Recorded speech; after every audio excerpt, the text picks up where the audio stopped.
Assalamu alaikum. I know it is very late. I think everyone is sleeping right now around the world except North America. তারপরে late is better than nothing, right? ওই বাংলাদেশের যে chaos হয়েছে সে chaos নিয়ে দুটো কথা বলতে চাই। আমার ইউটিউব লাইভে ছিলাম একটু আগে। সেটা হলো যে ডক্টর মোহাম্মদ ইউনূস স্যারকে আমি একটা জিনিস বলতে চাই, অনুরোধ করতে চাই। সেটা হলো, স্যার আপনাকে শাসন করা শিখতে হবে। আপনি শাসন করা হয়তোবা শেখেন নাই, যে কারণে এই প্রবলেমটা দেখা দিয়েছে। শোষণ না, শাসন বলছি।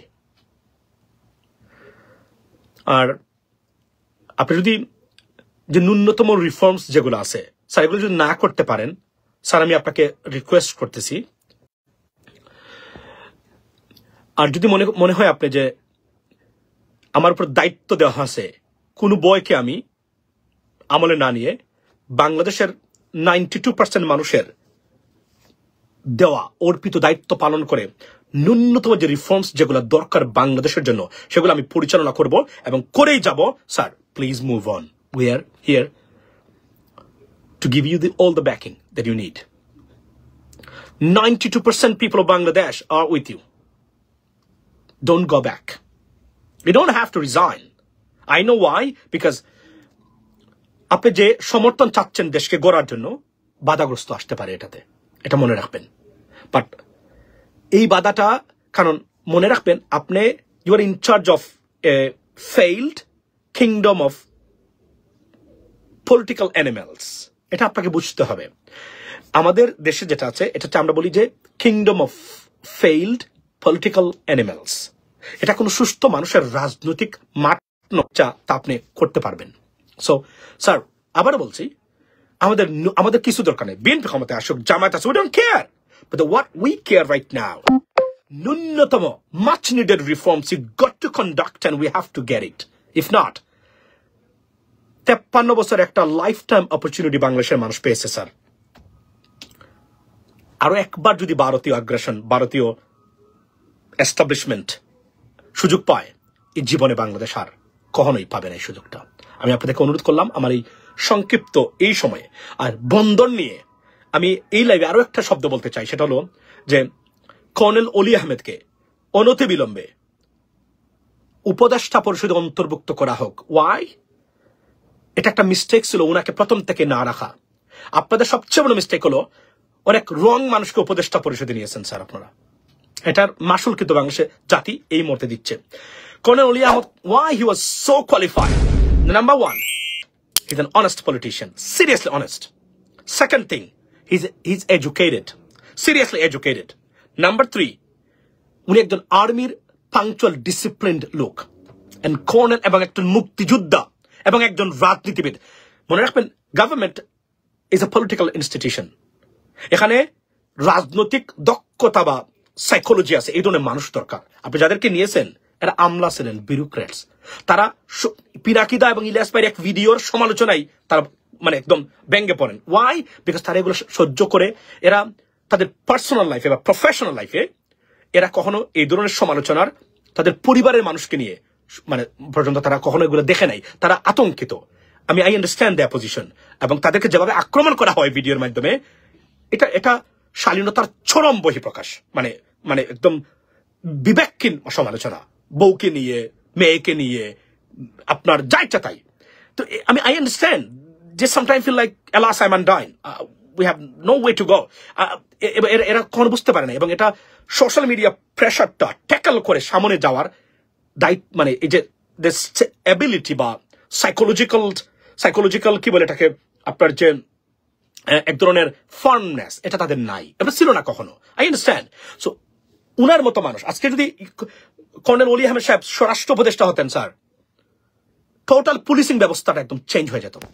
আমি আপনাকে I can bet on that. আমি বলছি না বর্তমান স্বরাষ্ট্র উপদেষ্টা খারাপ লোক, no, he is an honest person, but উনি এই কঠিন ডায়ার সিচুয়েশনে একজন স্বরাষ্ট্র উপদেষ্টা হওয়ার মতো মানুষ আসলে উনি না, বাট উনি ভালো মানুষ আনডাউটেবলি। সো আমি বলছি, এবং বন্দর নিয়ে অপপ্রচার যারা করেছিলেন রাজনীতিবিদরা, লেখাপড়া করা একজন রাজনীতিবিদের সাথে একজন অযোগ্য অপদার্থ এলিফ্যান্ট রোড আর নীলক্ষেত পাঞ্জাবি আর মুজিবকুট পরে রাজনীতিবিদের মধ্যে পার্থক্য কি একটু শোনাতে চাই আপনাদেরকে। Take a look at that. উনি কি বলেছেন বন্ধন নিয়ে, যে বক্তব্যটা আমি দিচ্ছিলাম, আমার সমালোচনা করেছেন, ও না বুঝে দেশ নাকি বন্ধন নাকি দিয়ে দিচ্ছে, দেশ নাকি দিয়ে দিচ্ছে। কোথায় গেল? বাংলাদেশের স্বার্থ বিঘ্নিত করে শুনেন বক্তব্যটা, শুনেন। বন্দর কাকেও দেওয়া যাবে না, বাংলাদেশের জনগণ লাভবান হতে হবে।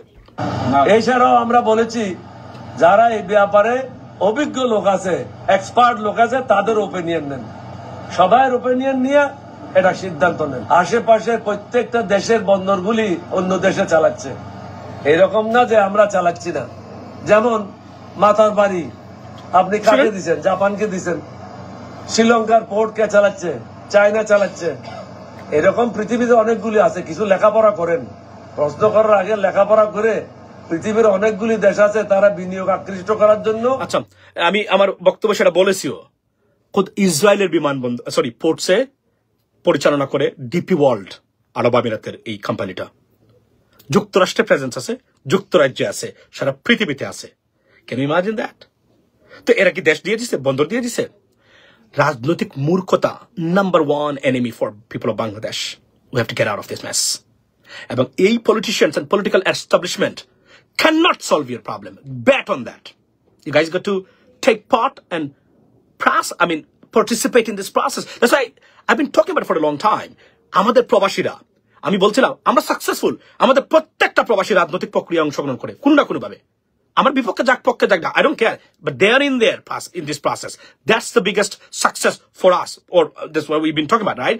এবং আমি মনে করি বাংলাদেশের প্রত্যেক মানুষ, why? Because যাদের উপর নির্ভর করে দেশের দায়িত্ব দিয়ে দিয়েছেন, they're not your leaders. They sometimes represent foreign entities or agencies, countries, rather than you. That's the problem. They're corrupted. They're dysfunctional. They're disgraced. They're uneducated. They're corrupted. They're not your leaders. They think they're the stakeholders. No. We, the people, and you, and all of us, are the stakeholders of Bangladesh.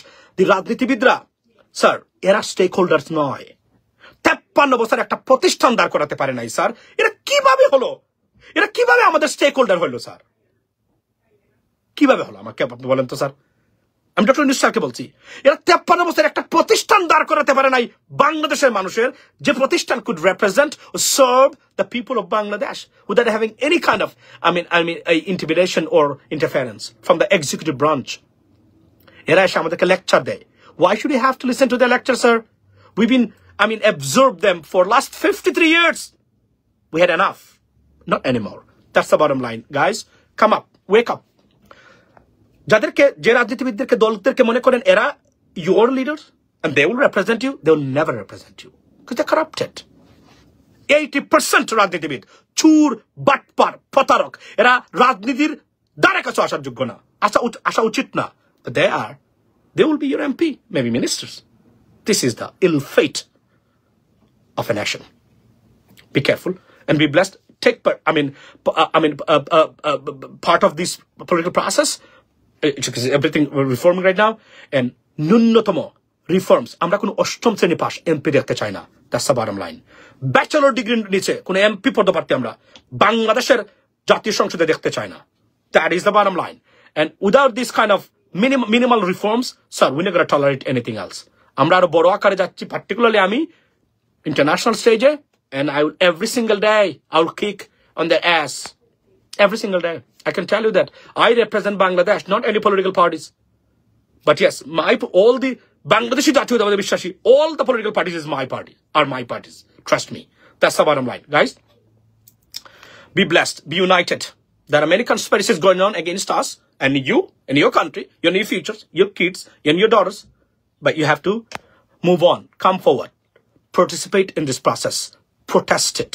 If not, if India gets second chance, you'll never be able to recover your country anymore, because they will never make a second mistake in this regard. That's the bottom line. Have a blessed. I have to go right now. Assalamu alaikum. প্রিয় দর্শক, এতক্ষণ আমরা ওনার কথাগুলো শুনলাম এবং উনি যে বিষয়গুলো বললেন, আসলে রিসেন্টলি যে বিষয়টি নিয়ে বারবার আলোচনা হচ্ছে এবং সোশ্যাল মিডিয়ায় কথাগুলো বারবার আসতেছে, ডক্টর মোহাম্মদ ইউনূসের পদত্যাগের ইস্যুটি এবং ওনার এই পদত্যাগের ইস্যুটি কেন্দ্র করে যারা সুবিধা নিতে চাচ্ছে বা যাদের পথকে বাঁচানোর চেষ্টা করছে ওনাদেরও একটি বিষয় হতে পারে এটি। উনি বিভিন্ন প্রেক্ষাপট চিন্তা করে এবং বিভিন্ন ইস্যুকে সামনে রেখে উনি কথাগুলো বলেছেন, এবং এই জিনিসগুলো অবশ্যই জনগণ তার চিন্তা ভাবনা করে তার চিন্তা ভাবনার বহিঃপ্রকাশ অবশ্যই ঘটাবে।